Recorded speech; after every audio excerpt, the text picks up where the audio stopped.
love story na ma-highlight, meron pa rin ba ditong elements of sexiness? Kasi yun nga, kasi it's a love affair. Yung, syempre meron din cheating.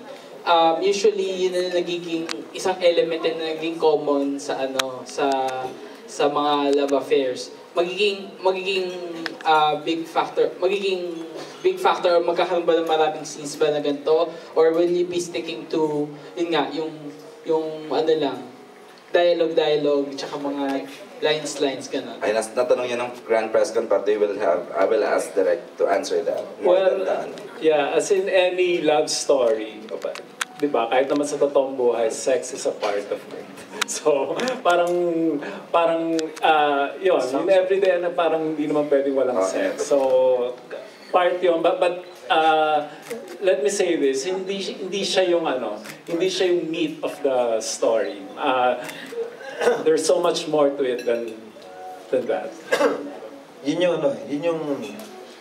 yung mahirap sa trabaho namin. Na katrabaho mo katulad ni Don, katulad ni Bea, na mga gandang babae. Tapos may mga sensitive scenes kayo na kailangan magyakapan kayo. Kailangan minsan naghahalikan kayo. Ang hirap talaga nun para sa akin. Hirap na hirap ka talaga, no? Maniwala ka sa akin, Bea. Inisip ko talaga kung gagawin ko.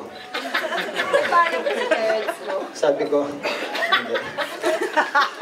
Ito, akala niyo ba madali yung trabaho ko? Hindi. Sabi ng director, inuutusan ako ng director, kailangan gawin mo to. Ha?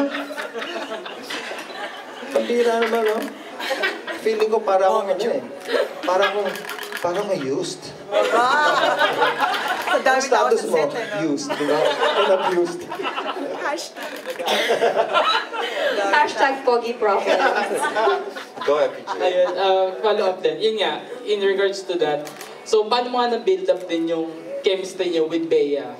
Since alam na natin, syempre, yung The show Dawn, okay, picture nag-event Dawn, na yan, no? kilala na kayo. Ngayon, with Bea, did you try a different technique o parang, is it natural na lang talaga? But seriously, feel ko kung anong magiging reaction ni Bea nung meron kaming scene sa dagat. And pero naisip ko rin, hindi na naman teenager si Bea, so baka naiintindihan na rin yun, dapat pinapagawa ni Bea. Kuya Goma, iba na po yung tanong. Iba na po. Alam mo, malapit na mag-foot and mouth disease ka. Oo, iba na yung tanong, ang technique na. Nasa dagat pa rin tayo. Iba na nga. Hindi ko lang yung location. Kasi sa amin ni Don, lagi rin sa, ano yung mga location natin? Sa Burol! Bato. Bumalik.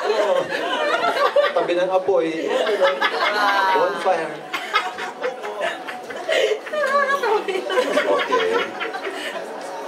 Okay na.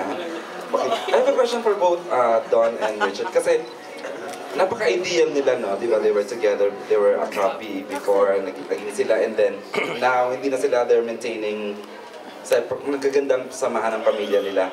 But they have remained, tingnan mo naman, they can answer all our questions na hindi, di ba? Parang uncomfortable nila. Miss Dawn, what can you advise dun sa yung mga nagdaang ganyang relationship na nahihirapan after a failed relationship, nahihirapang maging magkaibigan and can work together as naisip ko lang, di ba parang hindi natanong ever na you're on top of your game now after, di ba, before and now. Tapos nagkatrabaho pa kayo, you remain friends, pero happily married pareho, ha? Katulala. Katulala. Ikaw. Ang ganda kasi. Tayo lang. Okay na sila. Na parang may mga gusto ng balikan and maging friends with their exes. Paano? What can you advise, Miss? Well, kasi I guess we can only speak from experience, ano? Kasi it's really awkward. It's really strange. I know. That kayo dati, and then friends na kayo. How's that? Diba? It's really naman strange. How do you transition from that, diba? But siguro, I guess from experience, I can say, when it is something that has happened in the past, and then there is acceptance of whatever